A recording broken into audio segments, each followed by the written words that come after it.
own classes, the tutors.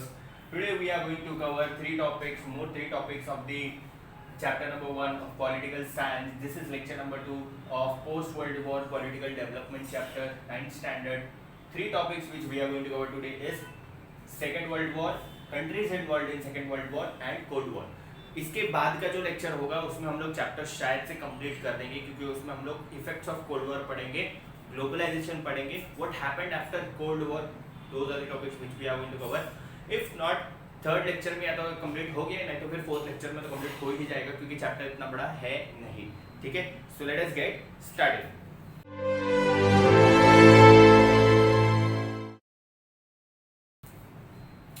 Second World War.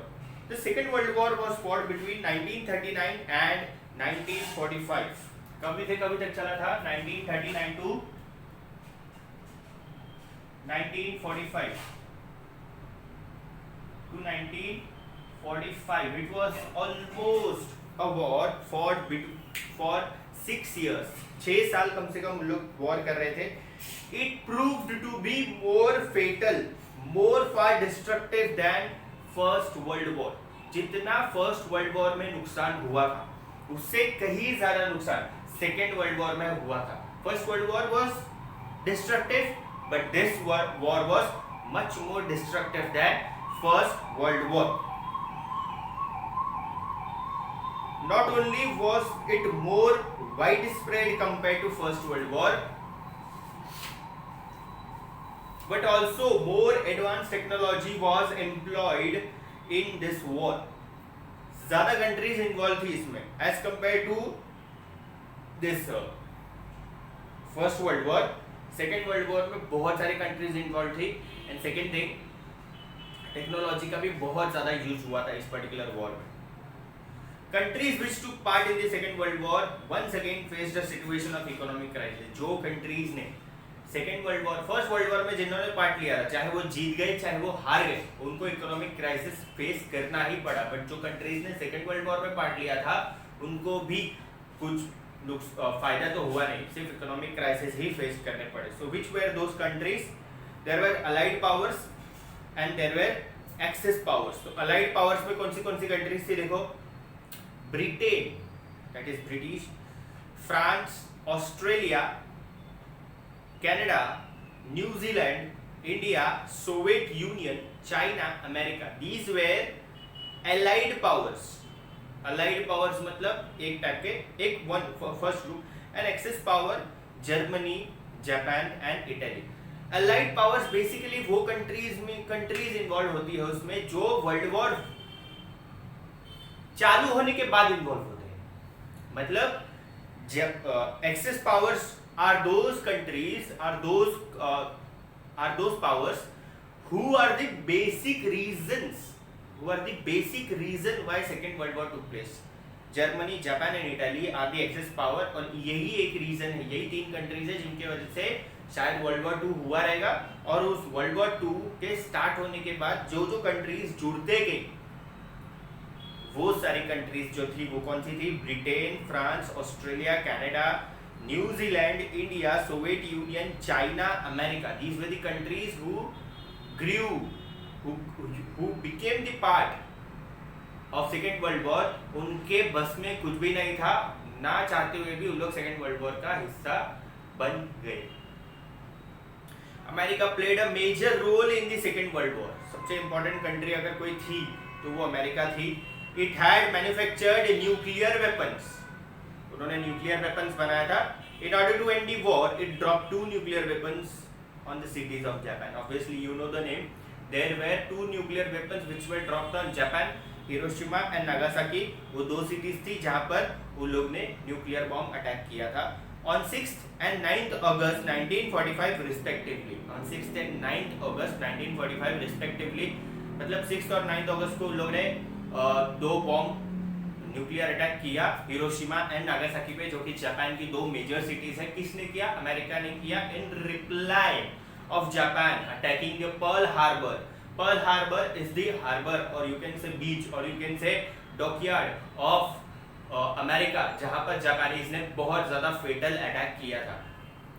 But क्या है, उन लोग को अमेरिका ने ईंट का जवाब पत्थर से नहीं दिया, ईंट का जवाब पहाड़ से दिया। उन लोग ने न्यूक्लियर वेपन का यूज किया और न्यूक्लियर अटैक कर दिया हिरोशिमा एंड नागासाकी पे। वहाँ के लोगों को आज तक उसका इफेक्ट्स दिख के आ रहा है, उनके ब्लड में, उनके जीन्स में वो पर्टिकुलर बॉम्ब का जो इफेक्ट है वो आज तक दिख के हमको आ रहा है। वहाँ के लोग अभी भी कुछ ना कुछ उनमें chronic and acute and chronic diseases पाए जाते हैं, डेफिशिएंसीज पाई जाती है जो उस पर्टिकुलर न्यूक्लियर वेपन के यूज करने की वजह से क्रिएट हुई थी।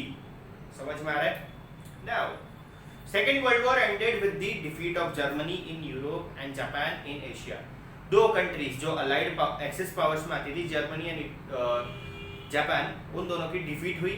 जापान जो था वो एशियन कंट्रीज में आता है, उसकी डिफीट ऑब्वियसली एशियन कॉन्टिनेंट में अगर कोई कंट्री थी जिसने बहुत ज़्यादा पावरफुल यू कैन से कंट्रीब्यूशन दिया था तो वो था जापान, एक्सिस पावर्स में आता था वो। जब जापान की डिफीट हुई इन एशिया एंड यूरोप में जर्मनी की डिफीट हुई, axis powers came to an end, Italy surrendered and ultimately second world war ended. Okay, among the many events that took place in the world after the Second World War was the beginning of Cold War. जब second world war खत्म हुआ तो एक नया war चालू हो गया फिर से, जो था कोल्ड वॉर। एक थर्ड टाइप का वर्ल्ड वॉर चालू हुआ जिसका नाम था cold war. 1945 to 1991। Now you must be thinking, sir कितना ज़्यादा डिस्ट्रक्शन हुआ रहेगा। 1945 से लेके 1991 तक कोल्ड वॉर चला था, बहुत ज़्यादा डिस्ट्रक्शन हुआ रहेगा, तुम लोग को लग रहा होगा। 46 इयर्स तक ये पर्टिकुलर वॉर चला था। क्या हुआ था देखो, 46 नहीं, 46 इयर्स तक ये वॉर चला था। Let us take a stock of few changes in this period. Okay, cold war क्या था उसके बारे में हम लोग स्टडी करेंगे, ठीक है। कोल्ड वॉर में क्या हुआ, 46 इयर्स का ये वॉर था, इतना ज़्यादा डिस्ट्रक्शन हुआ रहेगा, ठीक है। Okay, first getting to review of second world war. Second world war में दो पावर्स थी, allied powers and axis powers. तो एक्सिस पावर जो थी वो हार गई थी। एक्सिस पावर में जर्मनी और जापान की डिफीट हुई थी, इटली ने सरेंडर किया था जिसकी वजह से अलाइड पावर्स खत्म हो गए थे। जर्मनी और जापान में से जो जापान था वहां पर हिरोशिमा एंड नागासाकी पर अटैक किया गया था, दो सिटीज पे जो जापान की बहुत ज़्यादा इंपॉर्टेंट सिटी है। 6 एंड 9 अगस्त 1945 को ये अटैक हुआ था और अमेरिका ने वो अटैक किया था। और ये अटैक के बाद सेकेंड वर्ल्ड वॉर खत्म हो गया था और इस सेकेंड वर्ल्ड वॉर के खत्म होने के बाद कोल्ड वॉर नाम की चीज़ इमर्ज होकर आई। और ये कोल्ड वॉर क्या था वो हम लोग अभी पढ़ेंगे। ओके, ये लोग ने शायद एक चीज़ मिस कर दी है कोल्ड वॉर और उसके बीच में, but I will explain you that thing, don't worry about that. See it goes like this. सबसे पहले कॉलोनीज फॉर्म होना चालू हुई थी ब्रिटिश और यूरोपियन कंट्रीज के तरफ से। कॉलोनीज फॉर्म होते होते एशिया और अफ्रीका में बहुत सारी कॉलोनीज फॉर्म हो गई थी इन यूरोपियन कंट्रीज की और ब्रिटिश की। Different types of colonies form हो गई थी एशिया और अफ्रीका में। अब इस कॉलोनीज के फॉर्म होने के बाद इनका ही इंटरनली बहुत ज्यादा कॉन्फ्लिक्ट चालू हो गया कि कौन ज्यादा कॉलोनीज को एक्वायर करेगा। ओके, और इस कॉन्फ्लिक्ट के बढ़ते कंपटीशन के बढ़ते फर्स्ट वर्ल्ड वॉर हो गया इन्हीं के बीच में। First world war was fought between them only. Obviously European Nations में हुआ था। सेकेंड वर्ल्ड वॉर भी जो हुआ था वो यूरोप में ही मैक्सिमम कंट्रीज हैं जो उनके ही कंट्रीब्यूशन से हुआ था।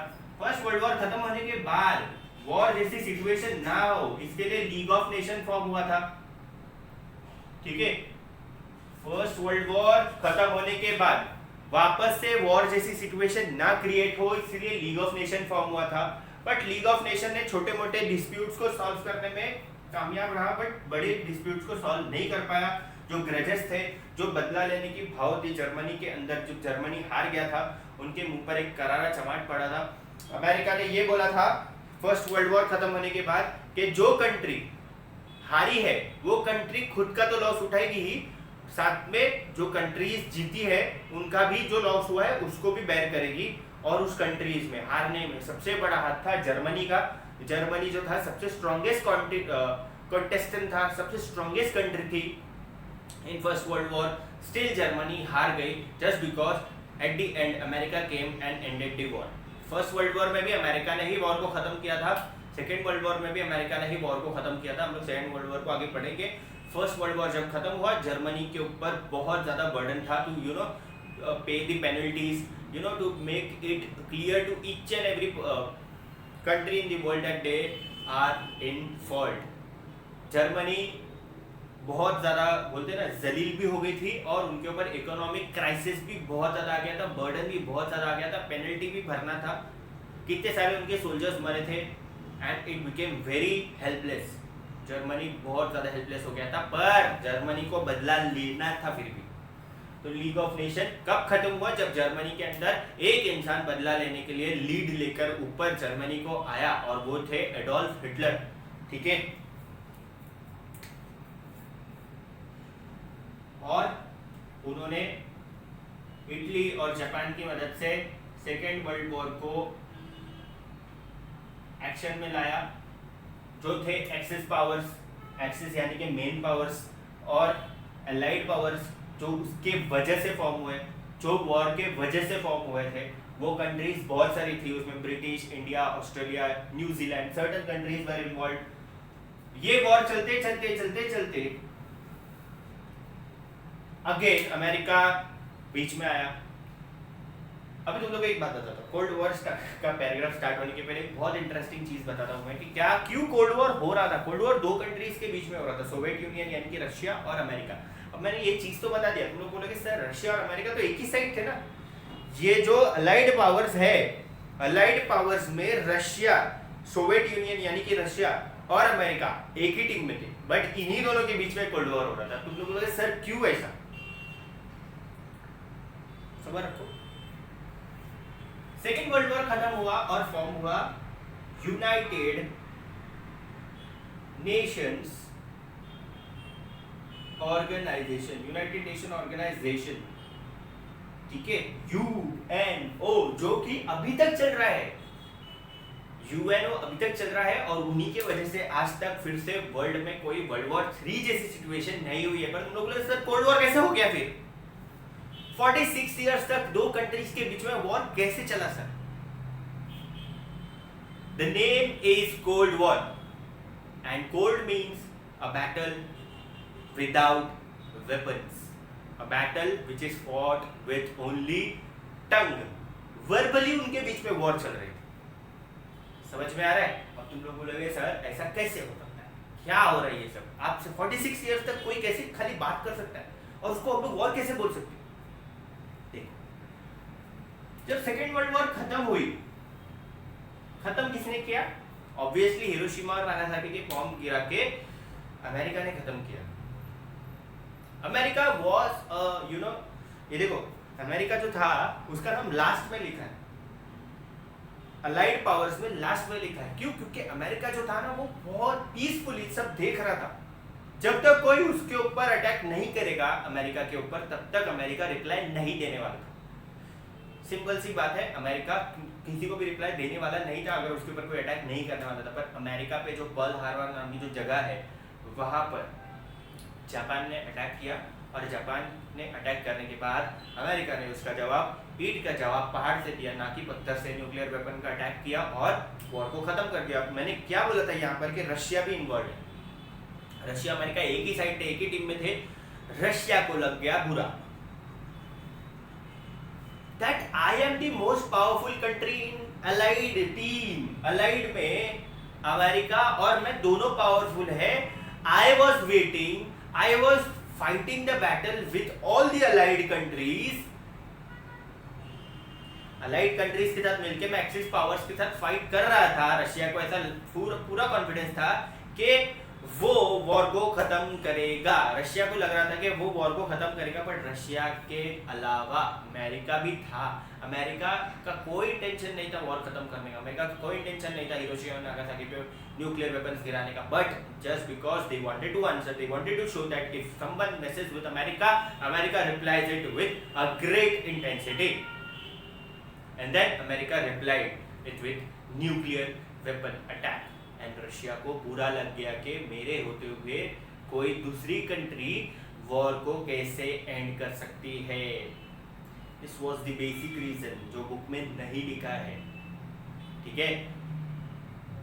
ये बात तुम लोग को तुम्हारे स्कूल टीचर्स भी नहीं बताएंगे, बट मैंने बता दिया है तुम लोग को, क्योंकि मैं वॉर में नहीं था, बट मुझे पता है, ठीक है। So I hope you will have understood why cold war started. अब तुम लोग बोलोगे ना सर कोल्ड वॉर अभी तक आपने बताया नहीं कि एक्जैक्टली होता क्या है, वर्बली कोई कैसे वॉर कर सकता है, थंब फाइट थोड़ी है।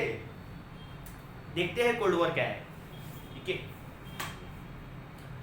America and the Soviet union who were allies in the Second World War became competitor as soon as the war was over। Russia और अमेरिका जो अलाइड पावर्स में साथ में मिलकर एक्सिस पावर्स के अगेंस्ट में लड़ रहे थे, उन लोग दोनों ही कॉम्पिटिटर बन गए जैसे ही सेकेंड वर्ल्ड वॉर खत्म हो गया।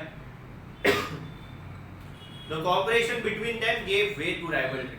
उनके बीच में जो कॉपरेशन था, दोस्ती थी, वो अब राइवलरी में बदल गई। क्यों? This rivalry occupied a period of 40 to 45 years of international politics। 40 to 45 years तक उनके बीच में इंटरनेशनल पॉलिटिक्स चली, उन लोगों के बीच में बहुत ज़्यादा टेंशन क्रिएट होना चालू हुआ, ठीक है। There was no open war between these two countries, but there was such a tension in their relation that it seemed that a war would erupt any time। उनके बीच में कभी वॉर नहीं हुई 45 to 50 इयर्स तक, 40 to 45 years तक उनके बीच में बहुत सारा टेंशन क्रिएट हुआ, बट वॉर नहीं हुई। But the tension was so intensified, it was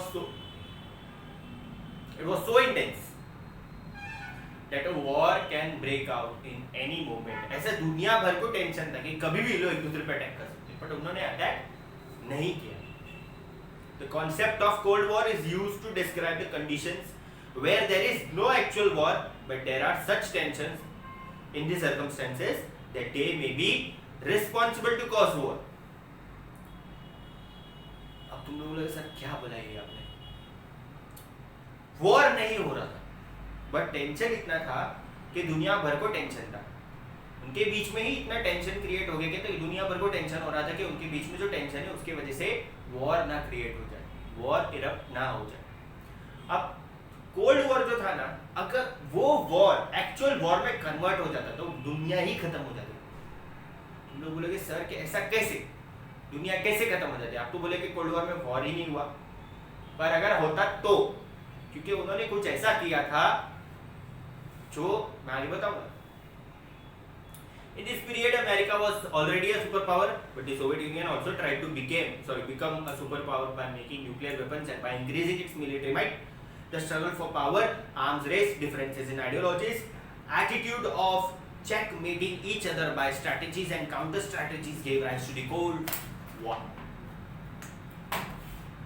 इस दौरान कोल्ड वॉर चालू होने के टाइम पर अमेरिका जो था वो ऑलरेडी एक सुपर पावर नेशन था, and Soviet Union also wanted to become a super power nation, so it started to make nuclear weapons, it started to increase its arm race. बहुत ज्यादा army उन लोग बढ़ाना चालू किए। अमेरिका भी आर्मी बढ़ा रहा है, रशिया भी आर्मी बढ़ा रही है। अमेरिका भी न्यूक्लियर वेपन्स बना रहा है, रशिया भी न्यूक्लियर वेपन्स बना रहा है। अमेरिका भी रिस्पांस दे रहा है, रशिया भी रिस्पांस दे रहा है। अमेरिका भी उनके ऊपर अटैक कर रहा है वर्ड से, रशिया भी अटैक कर रही है वर्ड से। अमेरिका भी वेपन्स बना रहा है, रशिया भी वेपन्स बना रहा है। अमेरिका शिप्स बना रही है, रशिया भी शिप्स बना रही है। अमेरिका एयरक्राफ्ट बना रही है, रशिया भी एयरक्राफ्ट बना रही है। दोनों बस तैयार हो रहे थे वॉर के लिए for 45 years, but then they did something which has never ever happened in this world। कभी भी वॉर जैसा सिचुएशन क्रिएट हो रहा है या वॉर हो रहा है, उससे भी एक वर्स्ट काम उन्होंने कर दिया, वॉर से भी वर्स्ट। अगर वो चीज इंप्लीमेंट हो जाती थी तो दुनिया खत्म ही हो जाती थी। क्या किया था उन्होंने, वो खुद पता लगाओ। अगर गेस कर सकते हो तो कमेंट में कर दो, अगर व्हाट्सएप पे हो तो मुझे मैसेज करके बता दो, अगर नहीं मालूम है तो अगले लेक्चर का वेट कर लो। Till then, this is Vasis Sardoyu signing out with the mystery of what happened after Cold War or during the Cold War. What was the actual reason why Cold War, if happened, would have become more destructive than Second and First World War? If we combine Second and First World War, cold war उससे भी ज़्यादा destructive हो सकता था, 10 times ज़्यादा destructive, 100 times ज़्यादा destructive अगर वो चीज़ हो जाती जो उन लोगों ने की थी, उन लोगों ने प्लान की थी वो चीज़ अगर हो जाती तो कोल्ड वॉर और ज़्यादा डिस्ट्रक्टिव हो जाता। Do not forget to like this video. अगर अच्छा लगा है तो लाइक करो, यहाँ तक आने के बाद लाइक करना तो बनता है बाबा, क्योंकि तुमने यहाँ तक देखा है, ऑब्वियसली तुमको पसंद आए तो लाइक करो, नहीं पसंद आए तो डिसलाइक करके चले जाओ। सेकेंड थिंग, शेयर करना मत भूलना अपने फ्रेंड्स को, व्हाट्सएप पे डालो, स्टेटस पे डालो, अपने फ्रेंड्स को भेजो, उनको बोलो उनके फ्रेंड्स को भेजने के लिए, और इस पर्टिकुलर चैनल को और बढ़ने में मदद करो। एंड थर्ड थिंग, नए हो तो सब्सक्राइब करके जाओ। Thank you so much.